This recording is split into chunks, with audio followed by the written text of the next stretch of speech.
अंतिम निर्देश। वर्धमान स्वामी के शासन में हम सभी विराजते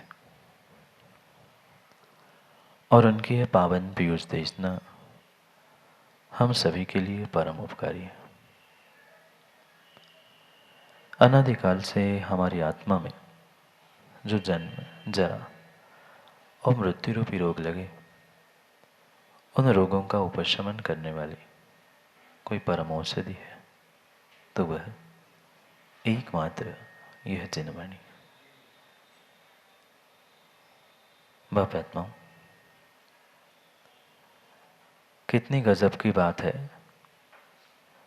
माँ, शायद आपने कई बार मेहंदी रचाई होगी, रचाई? कितनी गजब की बात है, मेहंदी हरी होने पर भी, मेहंदी हरी होने पर भी रंग लाल निकलता है।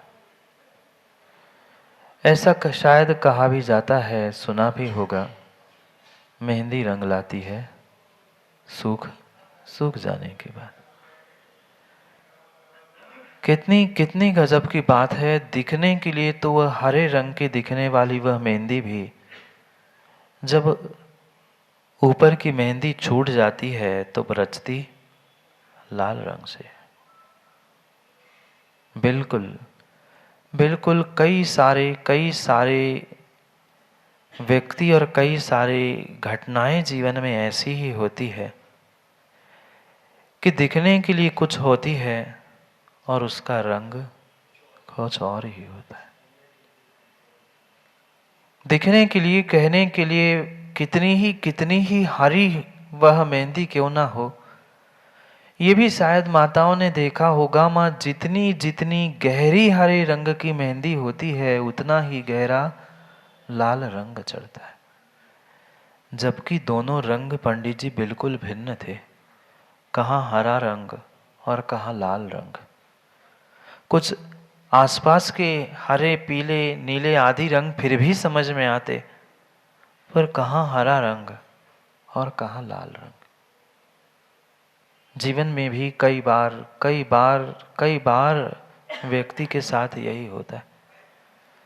वह करता कहीं न कहीं कुछ अच्छा कार्य, पर फल उसे कई बार विपरीत मिलता है। और कई बार ऐसा भी देखने में आता है कि वह विपरीत करते करते भी उसका रंग कभी अच्छा मिलता है। जब तक ये मेहंदी जैसे प्राकृतिक तत्वों को, प्राकृतिक वस्तुओं को देखकर जीव अपने स्वभाव को, अपनी गलतियों को और अपनी कहीं न कहीं भूलों को नहीं सुधार पाता, तब तक विश्वास मानना कभी भी वह जीवन में आनंद के क्षणों को प्राप्त ही नहीं कर सकता। बहुत बहुत बहुत बेशकीमती ये मनुष्य पर्याय थे। कई दिनों से अपन इस जिंदगी, अपने स्वयं के जीवन के बारे में शैलेंद्र जी समझ रहे थे। मनुष्य पर्याय प्राप्त कर लेना, धर्मात्मा जैन कुल प्राप्त कर लेना, ये फिर भी आसान था, क्योंकि कई बार हमने प्राप्त कर लिया था। पर ऐसा सब कुछ होने पर भी माँ, अपने जीवन को, अपने जिंदगी को सुधार लेना, समझ लेना बहुत कठिन था। कई बार मनुष्य पर्याय मिली, कई बार जैन कुल भी शायद मिल चुका होगा, पर क्या आज तक इस जीवन जीने की कला में सफलता को प्राप्त कर पाए? नहीं कर पाए, क्योंकि हम हरे रंग में उलझे रहे और चढ़ने वाला लाल रंग भूल चुके थे। हम हरे रंग को देखते रहे और चढ़ने वाला लाल, पापों का, कषायों का रंग हम भूल गए।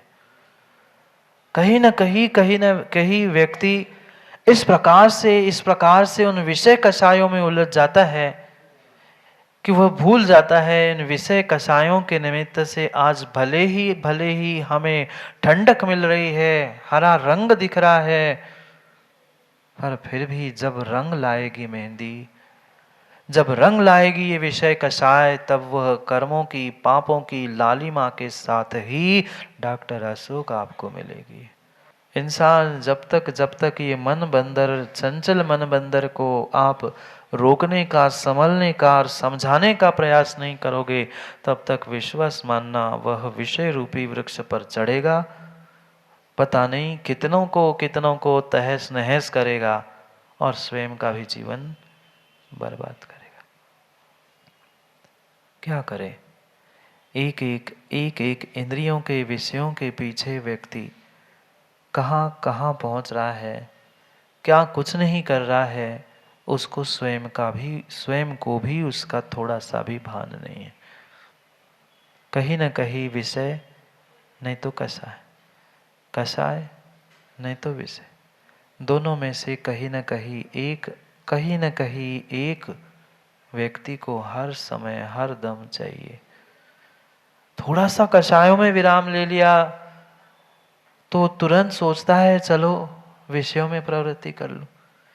जैसे ही विषयों को भोगते भोगते थक जाता है, मन का विषय नहीं मिलता है, मन के भोग पूर्ण नहीं होते हैं, पुनः कषाय भड़क जाती है। ये अनादि से चलती आ रही हुई ये चेन है।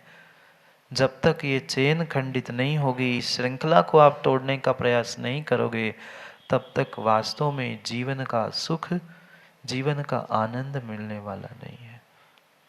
हर व्यक्ति भोग भोगते समय यही सोचता है मुझे तो सुख मिल रहा है, मैं तो आनंद लूट रहा हूं, मुझे तो मजा आ रहा है। पर तुम्हारी कुछ मिनटों की मजा जिंदगी की सजा, और एक जिंदगी की नहीं, कई कई कई सारे जिंदगियों की सजा बनने के लिए निमित्त बन सकती है। कई सारे जिंदगियों के लिए सजा बनने के लिए निमित्त बन सकती है।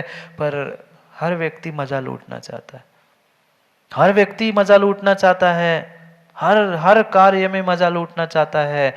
मजा लूट लेते हैं, अधिकार भी जमा लेते हैं, पर भूल जाते हैं कि मैं एक धर्मात्मा था, मैं एक इंसान था, मेरा भी कुछ कर्तव्य था अपने स्वयं के प्रति, धर्म के प्रति, समाज के प्रति, सबके प्रति। ये सरासर व्यक्ति बहुत आसानी से भूलता है। निर्णय करना होगा जीवन में हमने आज तक क्या प्राप्त किया, क्या खोया, और जो पाया और वो खोया वह किसके लिए था गुड्डा भाई? हमने तो जो दिया, हमेशा हमेशा हमेशा देने की ही भावना रखना। देते समय ये मत सोच लेना हमने तो इतना दिया, हमें क्या मिला। अगर ये सोच रख के कोई कभी काम करोगे तो दिया हुआ भी तुम्हें पुण्य देने की जगह छोटी सी सामग्री मिल जाएगी और तुम्हारा पुण्य भी उतने में सिमट कर रह जाएगा। हमारा काम था, हमने दान दिया, हमने अपना काम किया, हमने गुरु के चरणों में नमन, नमस्कार, नमोस्तु निवेदित किया, हमने अपना काम कर लिया। ये मत सोचना कि गुरु कुछ उठा के हमें आशीष देंगे तो ही हमारी वंदना सफल हुई। हमने जो दान दिया उसके बदले में हमें कुछ पटियां मिले, कुछ 10 रुपए 15 रुपए का श्रीफल मिले तो हमारा दान नहीं होगा। हमने अपने निष्प्रह निर्मल भावों से हमने अपना काम कर लिया, क्योंकि हमने जो किया ये व्यापार नहीं किया, हमने अपने पुण्य के लिए किया। अगर व्यापार के भावना से, कुछ बदले में प्राप्त करने की भावना से किया है तो वहां आपने धर्म नहीं, पूर्ण रूप से व्यापार किया है। कई बार होती है भावना ना, आहार देते समय हो या कहीं दान देते समय भी कहीं न कहीं अगर ये भीतर भावना प्रकट हो गई कि हमने तो इतना सारा कर लिया, हमने इतनी गुरु की सेवा कर ली, हमें क्या मिला सेलू भाई? अगर इस भावना के साथ हमने काम किया है, मां दान दिया है, तो वह दान नहीं है। क्योंकि सोमप्रभ स्वामी अंतिम उन गाथाओं में पुनः पुनः पुनः पुनः सभी विषयों को समाविष्ट करते हुए अंतिम उपदेश दे रहे हैं कि भाग लो कि पंडित जी भाग लो। सब कुछ बता दिया, 2 ही शब्दों में पूरा ग्रंथ उन्होंने समाविष्ट कर लिया। इंद्रिय, कषाय, विषय, पाप, भूल, गलती, जितनी जितनी जितनी विपरीत बातें थी उन सबसे भाग लो। और जो पुण्य, शुभ, दान, आवश्यक, कर्तव्य, ये जितने जितने जितने जितने अच्छे अच्छे कार्य थे, स्वयं की जिंदगी, स्वयं के शुभ भाव, इन सब में भाग लो। पर समस्या है, जीवों ने अर्थ का अनर्थ कर लिया, अभिप्राय को नहीं समझा। जिसमें भाग लेना था उससे तो भाग गए, और जिससे भागना था उसमें जाके भाग ले रहे हैं। क्या करें, क्या करे, क्या करे? जीव समझ ही नहीं पाता, जीव समझ ही नहीं पाता कि ये पुरुषार्थ जो किया जा रहा है किस लिए किया जा रहा है। माँ लगभग 4 महीने से, लगभग 3.5-4 महीने से आप जिनवाणी सुन रहे, जिनवाणी सुन रहे हैं। जिनवाणी सुनने का उद्देश्य क्या था, हेतु क्या था? संजय द्वय दोनों बगल में बैठे हैं, हेतु क्या था? कभी विचार किया? कभी विचार किया? अभी तक अगर नहीं किया हो तो अभी भी कुछ समय है, अभी भी कुछ समय है। समय पर अभी भी बहुत कुछ किया जा सकता है, बहुत कुछ हो सकता है।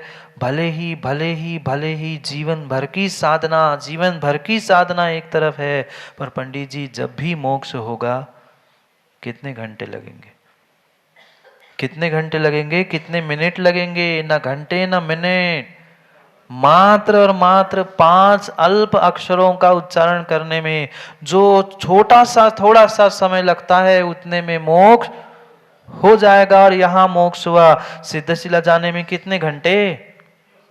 कोई फ्लाइट, कोई जेट, उस फ्लाइट उस जेट से भी सुपर फास्ट स्पीड किसी का है तो उस मुक्त जीव का है मात्र एक समय। सिद्धालय में पहुंच गए, तुम यहां देख नहीं पाओगे, तब तक वे सिद्धालय में मुक्त जीव भाग गए।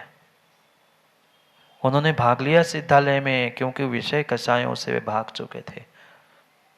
हम आज धर्म से, शुभ कार्यों से, सच्चे देवशास्त्र गुरु से तो भाग रहे हैं, अपने जीवन से तो भाग ले रहे हैं, पर इनकी सन्निधि, इनके सानिध्य में, अपने आप में हम आज तक भाग ले नहीं पाए। क्यों दुखी है?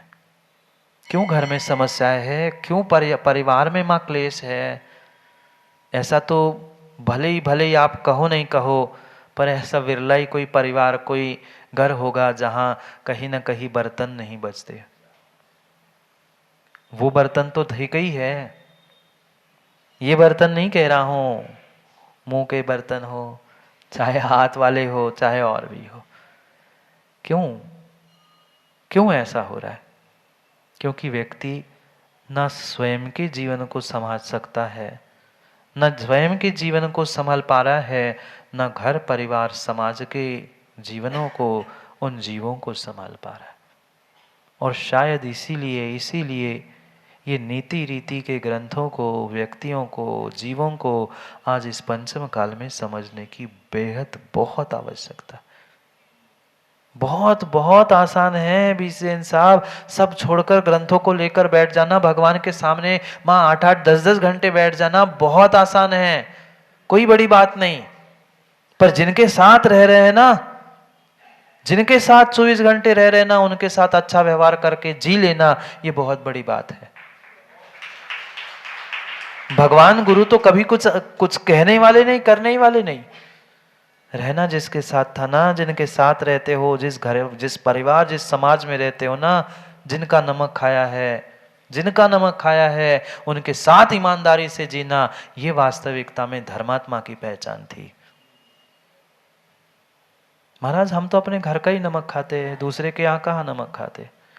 भूल मत करना, भूल मत कर लेना। हमारे भारत देश की इसीलिए ये परंपरा है कि जब किसी के सुख का दिन हो, चाहे दुख के दिन हो, सब पूरी समाज को एकत्रित बुला के भोजन जीमने गए कभी भोजन? आज के बफे और तुम्हारे लगे थाली गिद्ध जैसे उठाओ, खाओ और चाट के चले जाओ, नहीं। ये परंपरा भारत की नहीं है। विधिवत बिठाया जाता था, परोसा जाता था, आग्रह कर करके खिलाया जाता था। क्यों? कल तुम ये नहीं कहना कि मैंने किसी का नमक नहीं खाया। ये व्यवस्था हमारे जैन धर्म की नहीं, पूरे भारतवर्ष की है। तुम कभी किसी को धोखा मत दे देना, तुम कभी किसी को धोखा मत दे देना। इसीलिए ये कई सारी परंपराएं हमारे आगम ग्रंथों में भी लिखी है। पर क्या करें, लोगों को बोध नहीं है, व्यक्ति को बोध नहीं है उन परंपराओं का, और मात्र उन परंपराओं को लेकर व्यक्ति कहता है ये तो मात्र मिथ्या कल्पनाएं हैं, ये तो पुराने जमाने की व्यवस्था है। नहीं, ये त्रैकालिक व्यवस्था हमारे तीर्थंकर भगवंतों ने बताई है। जब तक परस्पर में एक दूसरे के प्रति व्यवहार ही तुम्हारा ठीक नहीं है, तुम क्या भगवान और क्या गुरु की भक्ति कर पा रहे हो? क्या जिनवाणी का स्वाध्याय करके सार निकल रहा है? कोई काम का नहीं, कोई काम का नहीं, कोई काम का नहीं है। कहीं न कहीं विषय कषायों के पीछे जो परस्पर में क्लेश, राग, द्वेष, लड़ाई, झगड़े, जो कुछ दिख रहा है, मात्र और मात्र ये उन विषयों के और कसायों के पीछे हो रहा है। और जब तक हो रहा है तब तक विश्वास मानना, घर, परिवार, समाज, देश, राष्ट्र सुखी होने वाला नहीं है, नहीं है। परस्पर में एक दूसरे के प्रति कैसे बर्ताव करना है, जिनके साथ 24 घंटे बिताए जा रहे हैं, कम से कम उन उपकारियों के प्रति तो, उन घर परिवार वालों के प्रति, समाज वालों के प्रति तो खाए हुए नमक का तो उपकार जता दिया करो। पर हम मानते ही कहाँ हैं, हम मानते ही कहाँ हैं। हम सोचते हैं हमारा पुण्य था, आपने क्या किया। ये परम सत्य है, ये परम सत्य है पारस महल, परम सत्य है कि तुम्हारा वो पुण्य का उदय तो था, पर पुण्य का उदय के साथ, उपादान के साथ कुछ अंशों में निमित्त भी तो था। हम कितनी आसानी से निमित्तों को भूल जाते हैं, कितनी आसानी से उपकारियों के उपकारों को भूल जाते हैं। क्या करते? मत भूलो, मत भूलो, मत भूलो। जीवन में एक एक सूत्र हमेशा याद रखना। कई बार मैं दोहरा चुका हूं, मां हेतु क्या है। ये जीवन का सूत्र बन जाए कि हेतु क्या है।